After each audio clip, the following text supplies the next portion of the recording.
Hi kids, I'm Chloe and Ella's Nana, and I'm going to read you a book called Mrs. Merriwether's Musical Cat. It's written by Carol Purdy and illustrated by Petra Mathers. And here is the book. See the kitty cat sitting on the top of the piano? All right, so here we go. I like this book a lot. Here's a picture of the very important lady in this story. Her name is Mrs. Merriwether. Mrs. Merriwether was an ordinary lady who lived in an ordinary house on Peachtree Lane, an ordinary street in an ordinary town. She always wore an ordinary brown dress, and every morning she drank a cup of coffee before she checked the mailbox. Then Mrs. Merriwether sat down with her second cup to read the paper. Every day of the week was exactly like the other, except for Tuesdays.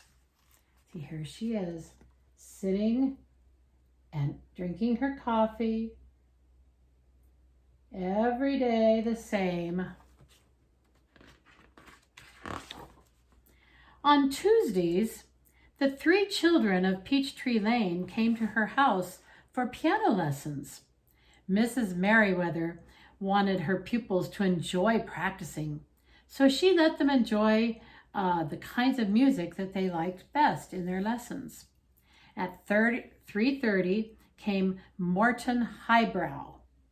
He mangled Mozart and Mendelssohn. He butchered Bach and Brahms.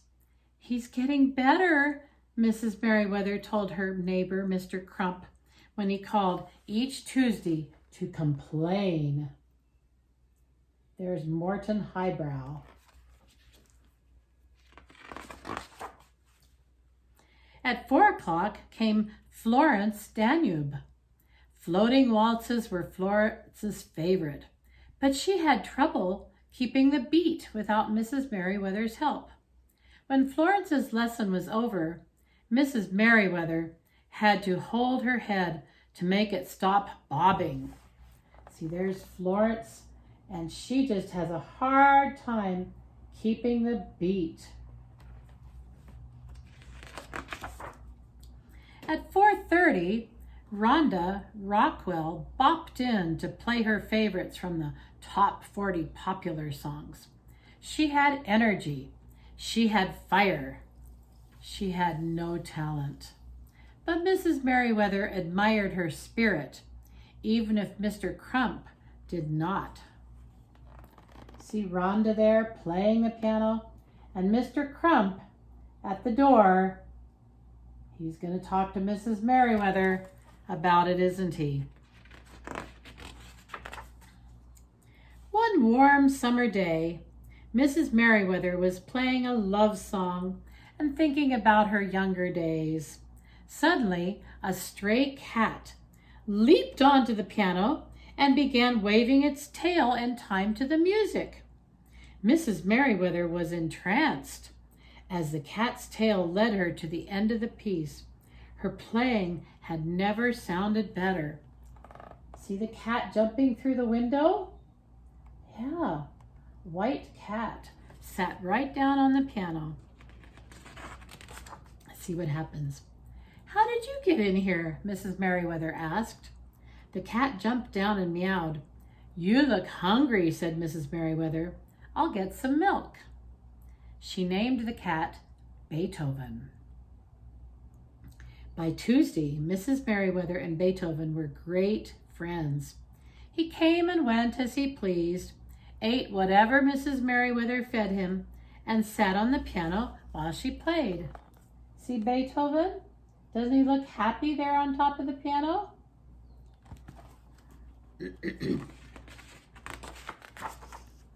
When Morton sat down for his lesson, Beethoven sat down too, curling his tail in a soothing arc. Morton's stiff back relaxed, his muscles unclenched, and his fingers skimmed swiftly over the keys. Before Mrs. Merriwether realized what was happening, she grabbed her broom and began conducting as if there were a symphony orchestra performing. The music was so glorious she couldn't help herself. "Morton, that was magnificent," she gasped. "Wow," said Morton. "Do you suppose the cat's tail did it?" "Yes," she said. "I play better when he's here too." See the cat sitting on the piano? And Morton is really happy he played so well. Well, at 4 o'clock, Beethoven worked his magic for Florence. Swish, 2, 3, swish, 2, 3, swish, 2, 3, went his tail as Mrs. Merriwether waltzed with Morton divinely. When Rhonda Rockwell sat down at 4:30, Beethoven rubbed against her legs. Rhonda's foot started tapping, her fingers started snapping, and soon the whole neighborhood was dancing. They're having a great time, aren't they? All because of Beethoven the cat. Peachtree Lane was no longer ordinary.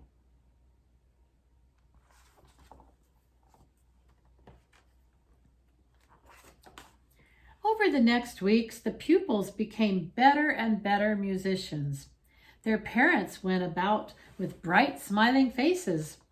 Mr. Crump brought Mrs. Merriwether a bouquet of roses and thanked her for the music. The biggest change was in Mrs. Merriwether. She joined an aerobics class for exercise. She subscribed to the Musical Adventures magazine and redecorated her piano studio. She even bought a wild red dress and stuck her brown one in the closet.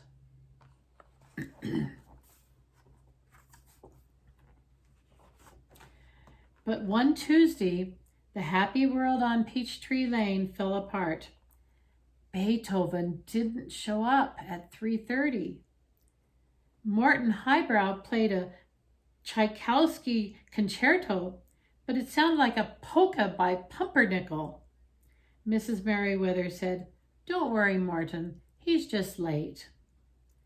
Florence Danube played a rapturous waltz, but her 1, 2, 3s kept coming out 3, 2, 1s.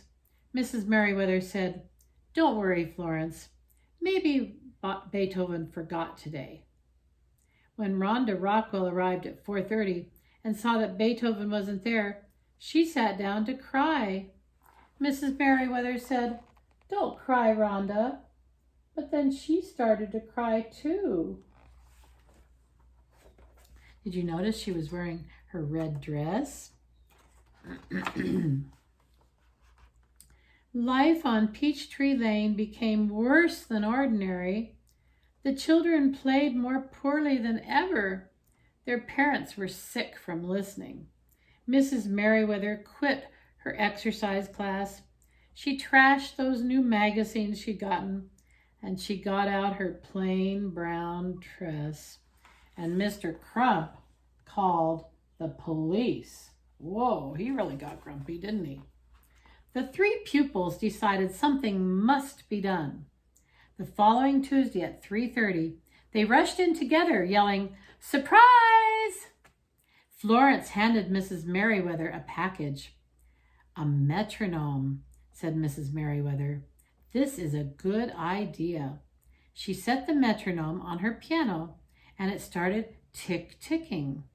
Mrs. Merriwether and her pupils sadly watched the metronome's arm swing back and forth, back and forth. See the picture there of the metronome? Rhonda said, "It works, okay, but it's not Beethoven's." They were all sad. Just then, a thud shook the piano. Beethoven curled himself around the metronome, waving his tail with the tick-tock of the metronome. "Beethoven, you're back!" cried Mrs. Merriwether and her pupils. See? Oh, they're so happy.